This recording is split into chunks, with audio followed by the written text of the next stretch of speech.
CBS and streaming on Paramount Plus.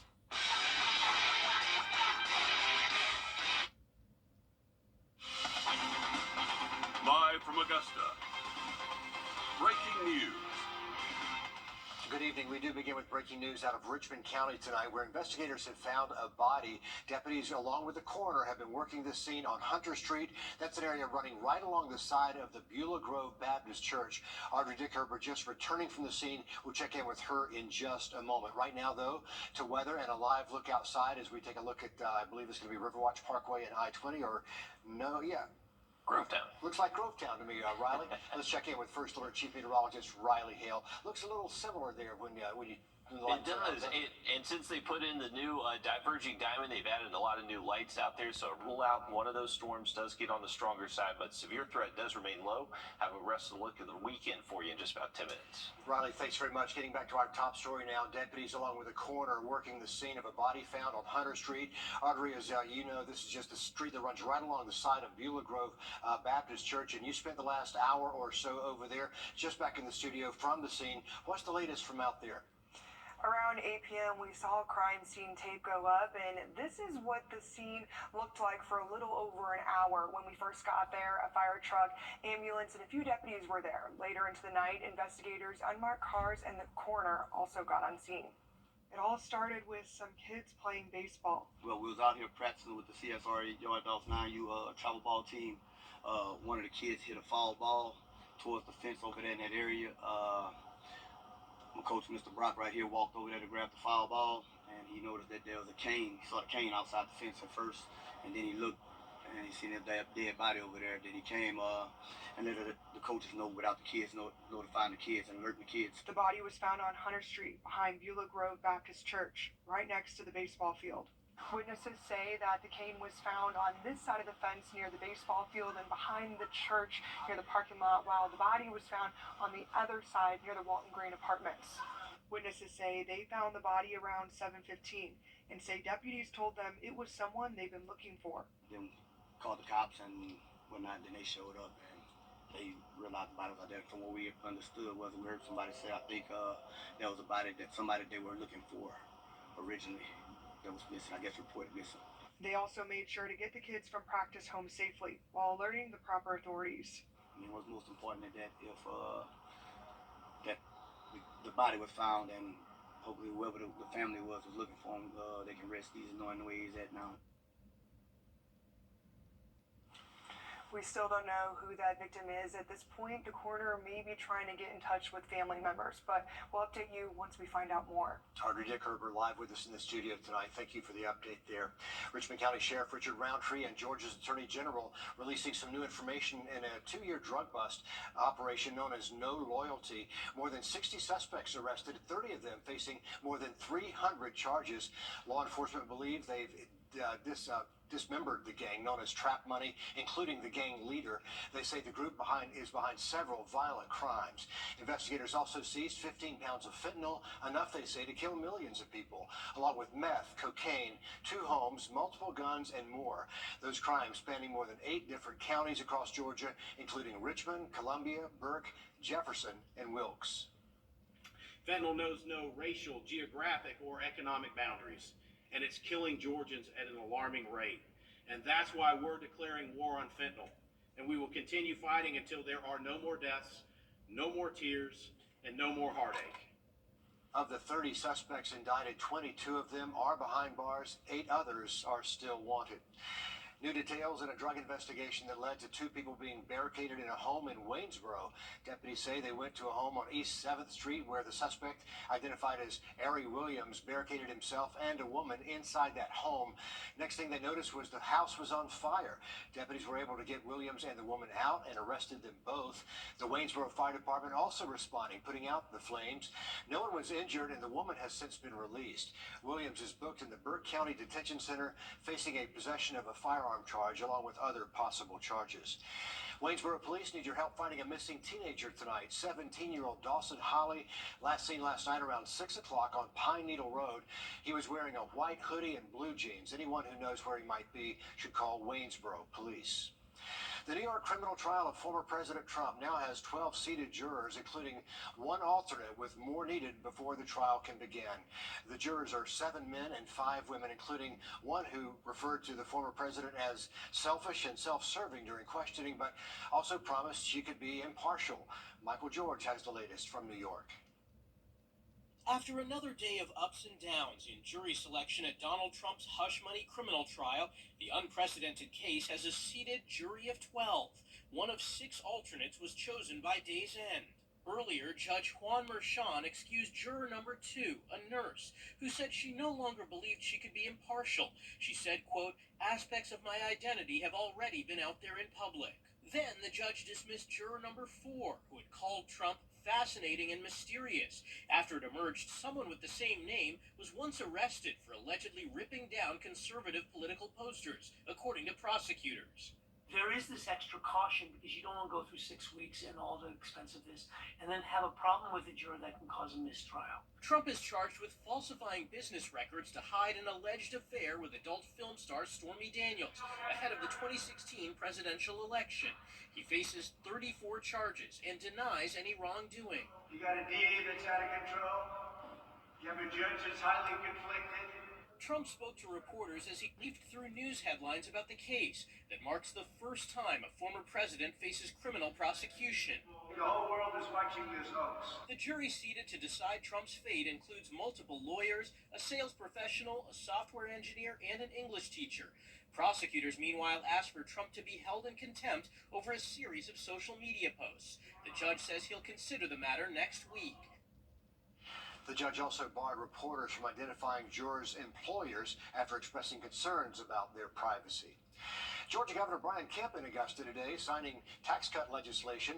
The bill cuts the state's income tax from 5.75% to 5.39%. And he signed another bill which increases the state's dependent exemption from $3,000 up to $4,000. The governor says these new rates will save Georgians money for years to come. Augusta Mayor Garnett Johnson talked about the different ways these cuts will help. This is a win-win for Georgia across the board, not only as an individual, but if you own a small business or you own a company, there is some relief today with a lower tax rate for businesses. If you own real estate, there was some relief there before you add the lowering in homeowners' taxes. Those bills go into effect July 1st. Governor Kemp also made a stop in Appling today for a ribbon-cutting ceremony for the new club car facility. He spoke about the growth and economic expansion in the area and around Georgia, and he's highlighting the impact of electric vehicles as well. In fact, over 90% of the world's golf and small-wheel vehicles are made right here in the Peach State, with over 85% of those being electric vehicles. Innovative companies like this are essential to our state, and they continue to make key investments so that they can keep reaching their customers' demands. The new club car facility in Appling is 105,000 square feet. It will produce about 20 new vehicles a day. The governor says Columbia County has seen an increase of 6,000 jobs and more than $2.5 million in investments in the last 5 years. In South Carolina, a bill that would exempt menstrual or period products from sales tax is advancing in the State House. Advocates say medical products like hearing aids and syringes are tax exempt, but period products are not. They say this tax should have been removed a long time ago so people don't have to make a decision whether to buy them or groceries or gas. It is time to acknowledge that menstrual hygiene products are not luxury items, but essential necessities for the health and dignity of individuals. This is something that is so needed in South Carolina because there's so many women, as you heard them say, that'll miss school. Young girls that'll miss school, people that'll miss their job because they don't have the products, they're insecure. The bill did pass the House last year, so it needs to pass the Senate before reaching the governor's desk. Tomorrow is Purple Up Day as local schools are honoring military families. Columbia County Schools hosting families for a breakfast, and they're encouraging students to wear purple to show their support. In Aiken County, students and staff are also encouraged to wear purple to support those military families. Heads up, starting tomorrow night, there will be 2 temporary road closures for a public safety and preparedness event in Columbia County. They're going to have fire rescue vehicles, tools, canine officers, and a helicopter with demonstrations going on there, as well as rides rides and music and more. All this happening at Evanstown Center Park from 9 to 1 on Saturday. But that means Antebellum Way will be shut down from 8 p.m. until midnight. Then Evanstown Center Boulevard from Ronald Reagan Drive to Antebellum Way closed from 6 a.m. Saturday until midnight. The Columbia County Spring Fair returns tomorrow. Those gates open at 5 o'clock, open noon until 11 on Saturday, and then 1 to 10 Sunday. They have rides, demolition derby, petting zoo, and a lot more. That fair goes every day until April the 28th. All proceeds will go to the Children's Hospital of Georgia. A spring fair for a good cause. Going to give you a live look tonight, SRP Park. It's all quiet right now, but tomorrow night is movie night there in the park. The Super Mario Brothers will be playing around 7:30. They say bring your lawn chairs and blankets, and they're going to serve up hot dogs, popcorn, and drinks. They'll also offer face painting for the kids. A good time over there at the park tomorrow night, Riley. Absolutely. The weather looks decent for tomorrow night for game time, and temperatures are going to stay warm for us. We got close to 90 this afternoon. Could do it again tomorrow, but it will be cooler late this weekend. Full forecast coming up. And later, they're not used to this in the desert. We're heading to Dubai, where they're dealing with the worst flooding they've seen in nearly a century. Every time you visit Parker's 2024 Nissan Rogue. Now get a low $339 per month lease or get 2.9% APR financing for 36 months on the 2024 Nissan Rogue. Extreme weather doesn't begin to capture what's happening right now in Dubai. This week, the largest city in the United Arab Emirates got about 2 years' worth of rain in a day. Chris Livesay reports they're still trying to get one of the world's busiest airports back to normal. A parched desert turned into a lake. Some 10 inches of rain in a single storm. Water too much. More than the United Arab Emirates had seen in 75 years. Because there is so much of water here. It's absolutely horrendous. It's the worst I've ever seen it in Dubai. And we've seen some bad storms in the past, but this was like nothing else. It was like an alien invasion. The sky just kept on flashing thunder, non-stop, almost non-stop. I've never seen so much rain in all my life. In this oil-rich region, luxury vehicles plowed through the highways and streets transformed into muddy rivers as futuristic skyscrapers were swallowed by ghoulish storm clouds. At Dubai International Airport, a wave of flight cancellations and delays, forcing the world's second busiest hub to warn passengers to stay away unless it was absolutely necessary. Schools were closed, homes destroyed, and shopping malls engulfed in water. But rescuers proved ready to evacuate more than just men, women, and children. So a really unusual situation in Dubai, Riley. I mean, there's a big debate weather-wise because they do use some cloud seeding techniques over there, and there's a lot of chatter about whether they might have helped cause this problem themselves. Yeah, possibly. I'm not 100% on exactly what caused all that rain out there. They do sometimes have just a monsoon season where they do get kind of a rainy period, but intense rainfall, over 4 inches from what I saw there earlier. So pretty intense rain and over a year's worth, believe it or not. We got some intense weather normal as we head towards the middle of next week. Sounds good, Riley. Thanks a lot. More than 100 protesters arrested outside Columbia University over the war in Gaza while the university. Guitar legend Dickie Betts, who co-founded the Allman Brothers Band and wrote their biggest hit, Ramblin' Man, has died. The Rock and Roll Hall of Famer died at his home in Osprey, Florida. Betts had been battling cancer for more than a year. He shared lead guitar duties with Duane Allman in the original Allman Brothers Band to help give the group its distinctive sound and create a whole new genre, Southern rock. Betts famously played that red guitar with the band, which he combined with blues, country, R&B, jazz, as well as 60s rock. He was 80 years old. He's paving the way for young golfers in Augusta. Next in sports, we're going to...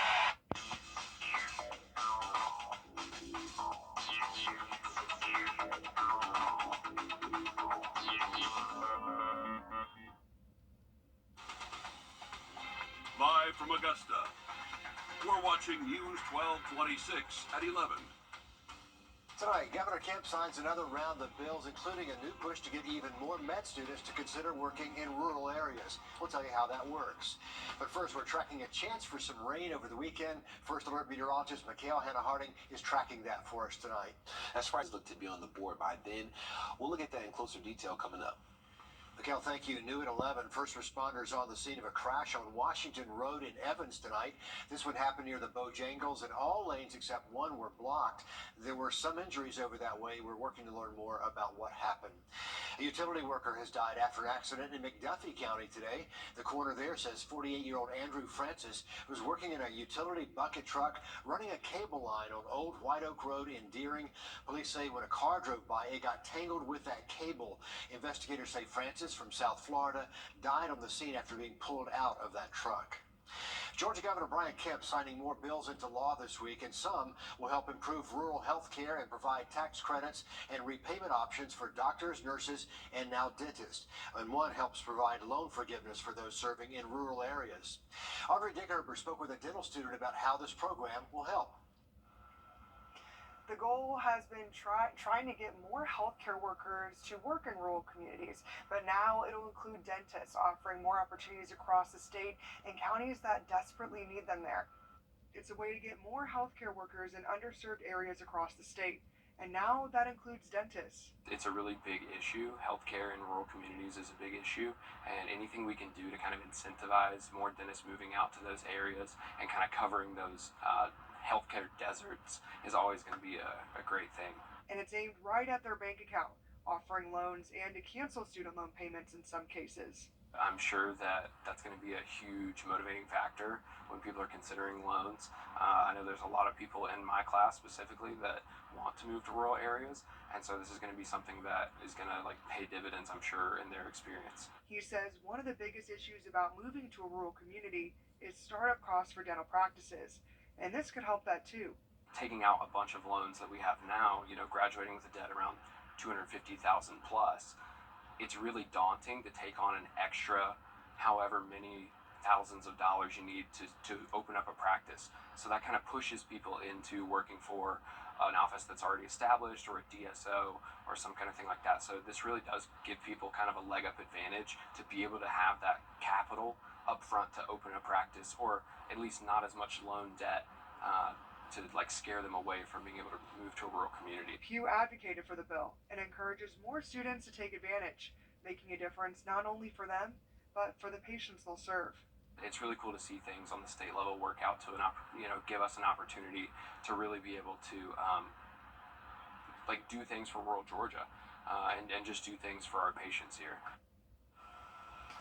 Since a lot of Georgia is rural, they hope this will make a big difference towards getting them more medical services to those counties. Wrdw live for us in the newsroom tonight. A second suspect behind bars in connection to the murder of Jamila Smith. Authorities say Brian Hampton Jr. of Augusta turned himself in to Aiken County today. Hampton is facing a charge of accessory to the fact of the murder of Smith. In January, an Aiken man, Daniel Harmon, was charged with the kidnapping and murder of Smith. He's Smith's ex-boyfriend. Smith went missing back in December, and a few days later, Harmon was arrested for her kidnapping. We have an update to a story we first told you about last night right here at 11. The Richmond County Coroner's Office says the body found on Hunter Street behind the Beulah Grove Baptist Church is 80-year-old Roy Jones. Jones was reported missing just a few days ago and had dementia. He was pronounced dead just before 9 o'clock, and authorities say foul play is not suspected.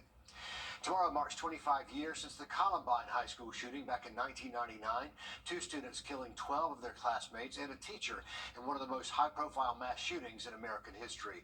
Since then, several of our local schools have added panic alert systems. Richmond, Columbia, McDuffie County schools all using a similar system right now. A bill called Alyssa's Law would make this kind of panic system a requirement in all Georgia schools, but that failed this year in Atlanta. But Synergix, the group behind the system, says 80% of schools do have it. Teachers in McDuffie County have a badge they can click on their lanyards, and that allows them to shut down the school and sound the alarm, calling for help. An alert is activated, a map pops up. So I can pull up my cell phone. If I'm sitting at my desk, it will take over my computer and it will show the exact location where the personnel press the button. For Alyssa's Law to take effect in Georgia, it will need to be reintroduced in the state legislature and pass both the House and the Senate. Tomorrow, the Izzy Scott Foundation and the Kroc Center of Augusta will be teaming up for a splash summit to make sure kids are safe while taking swimming lessons. This comes after 4-year-old Izzy Scott drowned during a private swimming lesson at a home in Burke County nearly 2 years ago. Since then, Georgia lawmakers passed Izzy's law requiring private instructors to meet safety guidelines by the 1st of this month. The summit will be at 9 o'clock in the morning until 1 in the afternoon at the Kroc Center here in Augusta. They're offering water safety sessions, a resource fair, superheroes on hand, as well as food. A Barnwell County home damaged after a fire this afternoon. The Red Cross says it happened on Savage Street in Williston, and tonight they're helping 3 people who live there. Investigators are still looking into the cause of that fire. A car crashing into the SPCA Albrecht Center and Thrift Store today in Aiken. The business will be closed and they're not accepting donations for now, but they're still planning a party they were planning on for Monday night. The Aiken Department of Public Safety says this happened just after 7 this morning. The driver taken into custody on suspicion of driving under the influence. A jury of 7 men and women have been picked, and opening arguments could begin as early as Monday in this history-making criminal trial of former President Trump. Bradley Blackburn has the latest from New York. With a full jury of 12 New Yorkers and 6 alternates seated, the path is clear for opening statements next week in former President Trump's criminal hush money trial. Trump is charged with falsifying business records to hide an alleged affair with adult film star Stormy Daniels. Trump, who denies any wrongdoing, closed out the week just as he began it by railing against the case. All over the world they're watching it, and all over the world they're saying it. This is a giant witch hunt to try and hurt a campaign that's beating the worst president in history. Friday afternoon, an appeals court judge once again denied a request by Trump's attorneys to halt the trial as they seek to have the case moved outside of Manhattan. For opening statements, I think the prosecution would do well to tell a very consistent and clear story that says actually the case is not that complicated. The defense is going to try and say that this is really just a case that doesn't even belong in criminal court. Outside the courthouse, there were some horrifying moments when a man set himself on fire. Police say the 37-year-old, who had recently arrived from Florida, was rushed to the hospital in critical condition. So next month is the general primary and nonpartisan election here in Georgia. And as a reminder, Monday is the last day you can register to vote. It is the same day ballots will be mailed out. Some big races on the ballots include Richmond County Sheriff, Augusta Commissioners, and the Augusta Mayor's vote, allowing the mayor to vote on commission business. Early voting goes from April the 29th until May the 17th. Election day is May 21st from 7 a.m. to 7 p.m. And you can find out much more information on where and when to vote on the website, wrdw.com. There is a candidates forum in Augusta tomorrow. Lincoln County has a new school superintendent tonight. The school board unanimously approving Dr. Howie Gumby at last night's meeting. Gumby has a 2-year contract which starts July 1st.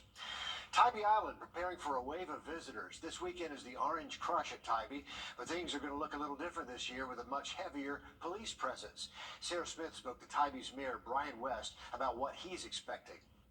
The city of Tybee Island is looking to avoid a repeat of last year, according to Mayor West. It's estimated 50,000 people visited the island over the Orange Crush weekend in 2023. Mayor West says the 3-mile island cannot handle that number. In 2023, there were only 53 first responders, 40 of them police officers, controlling the crowds before outside agencies were called in. Those reinforcements are here now, and an emergency lane is marked off on the main road. This is what we have to do to stop it here. We can't allow what happened last year to happen again. We want to entertain guests. We want people to come and enjoy our island and have a nice time, but it can't be threatening to our residents, and it can't be dangerous for the visitors.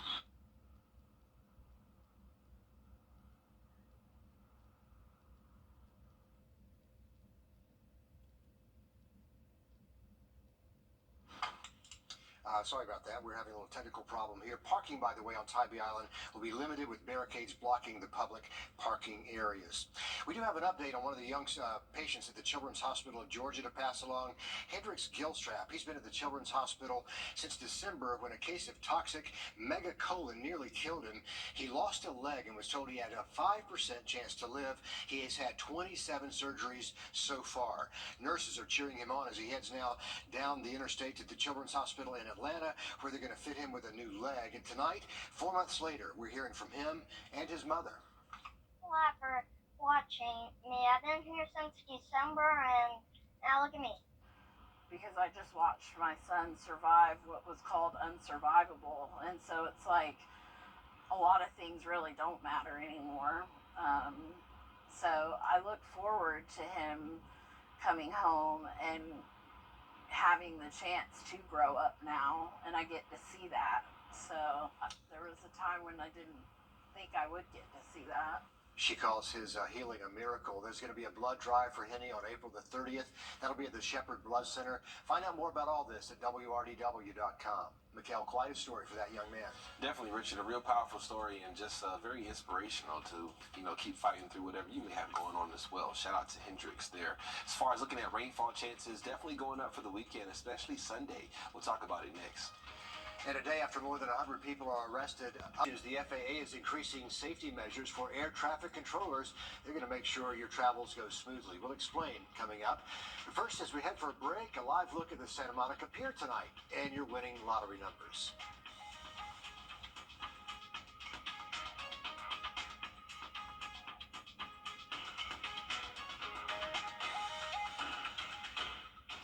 Lakefront forecast. House for just $60 a month with autopay and paperless billing.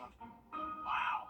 With the summer travel season fast approaching, the FAA says it's taking immediate steps to address air traffic controller fatigue. There have been a series of close calls at airports nationwide, including one just yesterday.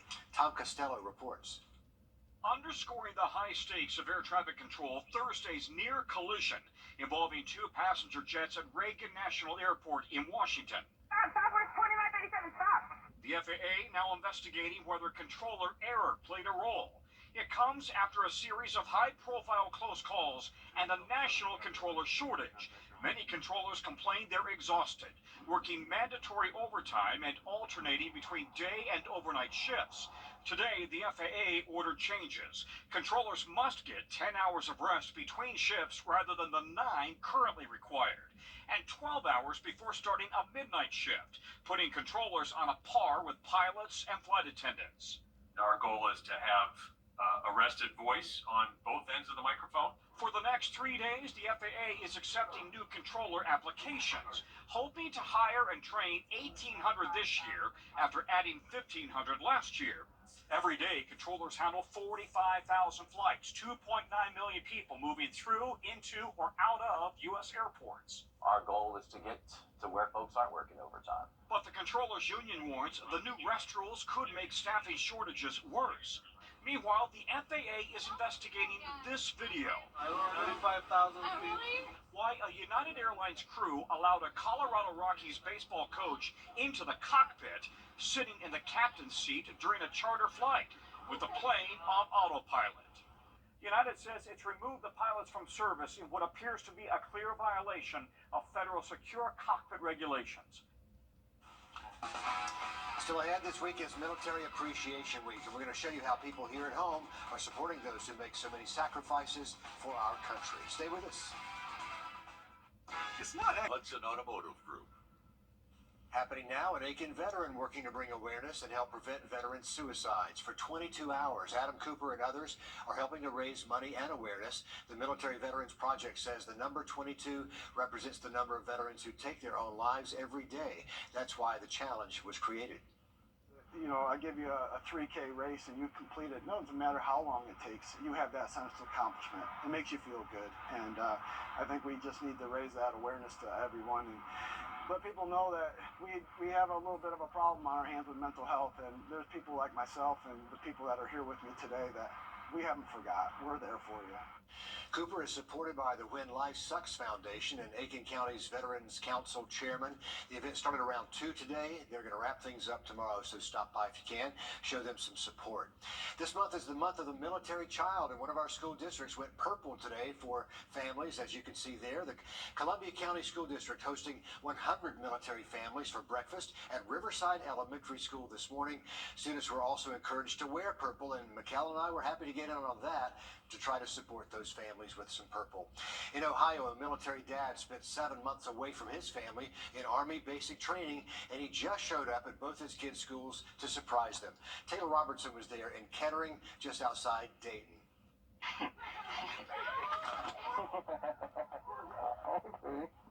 Jacob Turner kicked off the surprise at Oakview Elementary School to surprise his daughter Madison this afternoon. I love you. And then stopped over to surprise his son Colton at Van Buren Middle School. Are you just about as shy as I am right now? Yeah. Yeah. While Turner was away, he had little communication with his family. I was in BCT and AIT. I've been going through my training for like the last 6-7 months. In about 2 weeks, we'll be going to Fort Cavazos, Texas. So then I'll be going there for about a year and then headed to Poland. Something military families often deal with. It's just one of the reasons Principal Matthew Sawyer said putting this surprise together for them was special. Well, it's always difficult, obviously, for students that may not have a parent in the home for various reasons. To be able to reunite them after that is great. Turner told us although today was nerve-wracking, being able to be home with my family means more than I can ever say. They're what keeps me going and what's going to keep me going through my whole Army career. Great to see those reunions. Turner says he's going to enjoy these next 2 weeks at home with his family before they make their next move out to Texas. The life of a military family right there. Mikkel? Yes, Richard, we are looking at some rain chances for this weekend. A little bit wetter Sunday than it looks Saturday. We'll talk about it again coming up. Time and Temp, brought to you by your First Alert weather team. When you call my dad. Is it a message from the far reaches of our solar system? Probably not, but a heart-shaped feature showed up on the surface of Pluto in 2015. Can you make it out there? Now researchers believe it was the result of a cataclysmic event. They believe it was created after a collision between Pluto and another planetary body. The feature is called Tombaugh Regio, named after the astronomer who discovered Pluto back in 1930. But you can kind of see it there, Mikkel, a little bit of a heart shape right there in the right-hand corner of the planet. You can see it right there for sure.